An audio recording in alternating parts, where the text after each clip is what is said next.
You never deserved our son, my mother-in-law said coldly, dangling the new house keys in front of me. It's time you understand your place in this family. I stood there silently as she finished changing the locks on the house I had lived in for 7 years. My name is Sarah Mitchell, and at 35, I was watching my in-laws kick me out of my own home. The situation would have been almost funny if it weren't so frustrating. Nothing to say, my father-in-law mocked. No tears, no begging. I thought you put up more of a fight.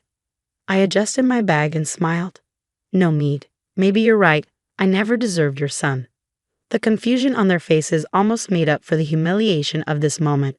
Almost. From the day I married David, they made it clear I wasn't good enough. I was just a middle-class girl who had somehow married into their wealthy family. They never let me forget it. Not at family dinners, not during holidays, and certainly not during the many family meetings where they criticized me as a wife. Well, my mother-in-law huffed, disappointed by my lack of resistance. At least you finally understand. David will be better off with Madison anyway. She comes from the right kind of family. Ah, Madison. The family friend who had been hanging around David for the past year. The same Madison who had secret lunch meetings with him, sent late-night texts, and slowly crept into my marriage. The perfect woman for their perfect son. Everything they thought I wasn't. As I turned to leave, my mother-in-law's voice stopped me. Don't think about claiming anything. David was smart enough not to put your name on any property or accounts. You'll leave with nothing, just like you deserve. I nodded and walked away as they celebrated their victory. What they didn't know, what David didn't know, was that I had seen this coming long before they did. 2 years into our marriage, when David had a bad car accident, he trusted me to handle all the paperwork. You're better at this stuff anyway, he had said, signing whatever I put in front of him. So I did exactly that. I handled everything, including transferring the house into my name. Not out of greed, but because I knew what his parents were capable of. I loved David, but I wasn't naive. I protected myself. Now, as I walked away from the house I legally owned, I pulled out my phone and called my lawyer. Julia, it happened just like we expected. Yes, they changed the locks. No, I didn't tell them about the deed. Let's move forward. I checked into the Four Seasons. Might as well be comfortable while the storm brewed. Julia had advised me to document everything. My in-laws' emotional abuse, David's affair with Madison, the messages, the bank records. Your in-laws will regret this, Julia had said. And David, well, he made his choice. I'd ordered room service and opened my laptop, checking the security cameras I had installed in the house months ago. The live feed showed my in-laws settling in, probably planning how to redecorate now that I was gone. A text popped up from David. Mom said you finally left. It's better this way. Madison and I can be together now. I'll have my lawyer contact you about the divorce. I didn't reply. Instead, I forwarded it to Julia to add to our case file. 3 days. That's how long Julia said it would take to finalize everything.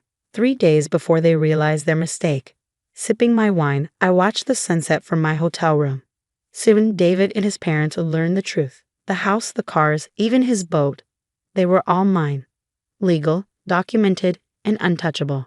My grandmother always said, I murmured, raising my glass. The best revenge is letting people think they've won. I smiled. In 3 days, they would understand why I hadn't fought back. I had already won.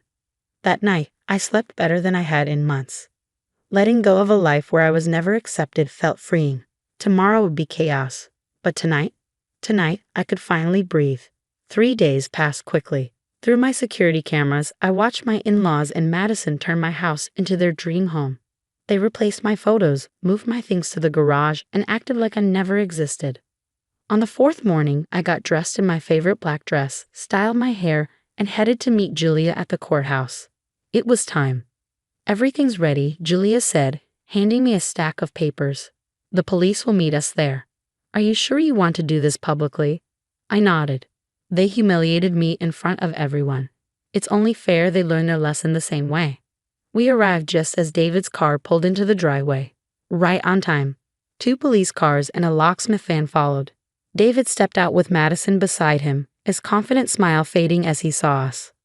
What's this? He asked. Sarah, if you're trying to make a scene. Julia stepped forward. We're here with a court order. This property belongs solely to Mrs. Mitchell. You and your family are trespassing.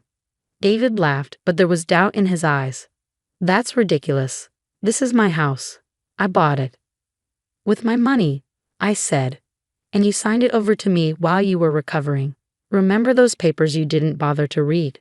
His face went pale just as his parents came outside. What's going on? My mother-in-law demanded. A police officer held out the official documents. Ma'am, you're trespassing. You have 1 hour to gather your things and leave. This is absurd, my father-in-law yelled. David, tell them this is your house. David frantically scrolled through his phone, searching for proof. This can't be right. Sarah, what did you do? I protected myself, I said simply. Just like you tried to protect yourself by keeping my name off everything. But you didn't read the fine print. You signed everything over to me. Madison grabbed David's arm. Baby, they can't do this.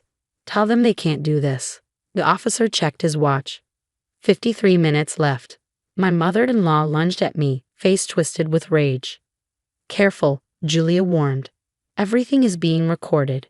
You've already committed illegal entry. Want to add assault to the list?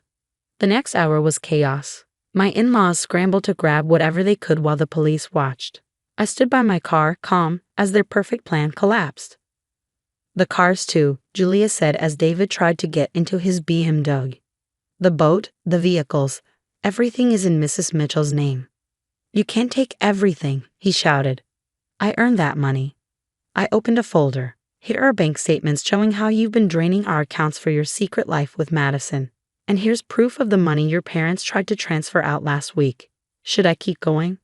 Their faces showed pure defeat. Madison was already calling in Uber, suddenly uninterested now that David had nothing. As they loaded their last belongings into my father-in-law's car, the only one in their name, David turned to me. Why? He asked, his voice hollow. Why did he just tell me you knew? I looked at him for the first time in months. Because you didn't deserve a warning. You and your family spent years making me feel small, like I wasn't enough. You never thought I was smart enough to protect myself. That was your mistake.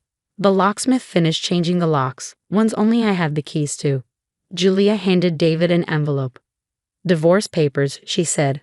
Mrs. Mitchell is filing on grounds of adultery and financial misconduct. You'll need a good lawyer. I watched them drive away, my mother-in-law crying, my father-in-law furious, David defeated, Madison disappearing. It felt like a weight had lifted. Julia shut her briefcase. That went better than expected, ready to go inside. I looked at my house, truly mine now, and smiled. Actually, I have one more stop to make first.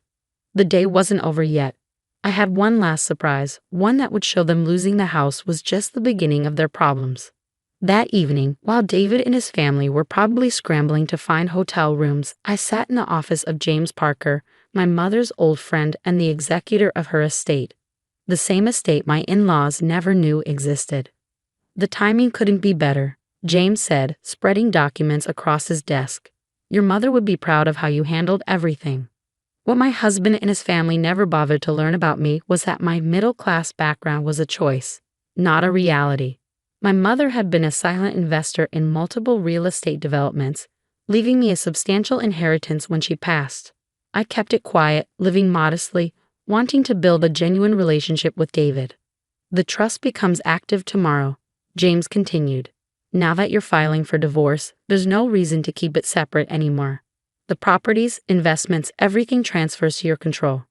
I picked up my mother's old photo from his desk, smiling at her confident expression. She always warned me to keep something for myself, to maintain my independence no matter what. Never let anyone make you feel small, she'd said. Just let them think they're bigger than you until they prove they don't deserve your trust. My phone buzzed. A message from Julia. David's parents had tried to access their retirement accounts, only to discover their recent financial manipulations had triggered a fraud investigation. Their attempts to help David hide money from me during the divorce had backfired spectacularly. Should we proceed with the press release? James asked, holding up a draft announcement about the new charitable foundation I was establishing, one that would help women achieve financial independence after divorce. Yes, I nodded. It's time. The next morning, while having breakfast at my favorite cafe, I watched as the announcement hit the local news. The Mitchell Family Foundation, named after my mother, not my soon-to-be ex-husband, would be offering grants, legal assistance, and support to women rebuilding their lives. David's sister called first, surprisingly. I had no idea, she said quietly, about any of it, what they did to you, who you really were. I'm sorry I didn't stand up for you. Thank you, I replied sincerely. She'd been the only one who'd occasionally shown me kindness. Would you like to help with the foundation? We could use someone who understands family dynamics. By evening, the story had spread through our social circle. The same people who'd watched silently as my in-laws humiliated me, who'd turned a blind eye to Madison and David's affair, were suddenly flooding my phone with messages of support and congratulations. I declined all their calls except one, from my elderly neighbor, Mrs. Chen, who'd been the only person to warn me about Madison's frequent visits while I was away. You did good, girl, she said warmly. Your mother would be proud. A week later, I received a letter from David. He wrote about regret, about realizing too late what he'd lost, about hoping someday I could forgive him. Madison, he mentioned, had already started dating someone else. Someone with an actual fortune, not just the appearance of one. I didn't reply. Instead, I focused on renovating my house, removing all traces of their presence. Each room I redesigned felt like reclaiming a piece of myself. The foundation's first grant recipient was a woman who reminded me of myself, someone whose in-laws had tried to bully her out of her home. Helping her stand up for herself felt like turning my pain into purpose. 6 months later, I ran into my former mother-in-law at the grocery store. She looked older, tired. The fraud investigation had cost them their reputation and most of their retirement savings. She started to turn away but then stopped. You won, she said simply. You had the power all along and we never saw it. No, I corrected her. I didn't win. I just stopped letting you make me lose. As I drove home that evening, I thought about everything that had happened. My mother had taught me that true strength isn't about fighting every battle. It's about knowing which ones are worth fighting and being prepared when they come. I parked in my driveway, looking at my beautiful home, now truly mine in every way. The garden was blooming with the roses I'd planted, my favorite wind chimes tinkled in the breeze, and through the window, I could see the family photos I'd restored to their rightful place. Inside, on my desk, lay the final divorce papers ready to be filed. Beside them sat the foundation's latest grant applications, more women seeking the chance I'd had, the opportunity to stand on their own feet. Sometimes the best revenge isn't about getting even. It's about building something beautiful from the ashes of what others tried to destroy. My in-laws had wanted to break me, but instead, they'd helped me build something stronger than I'd ever imagined. And that was worth more than any house or inheritance could ever be.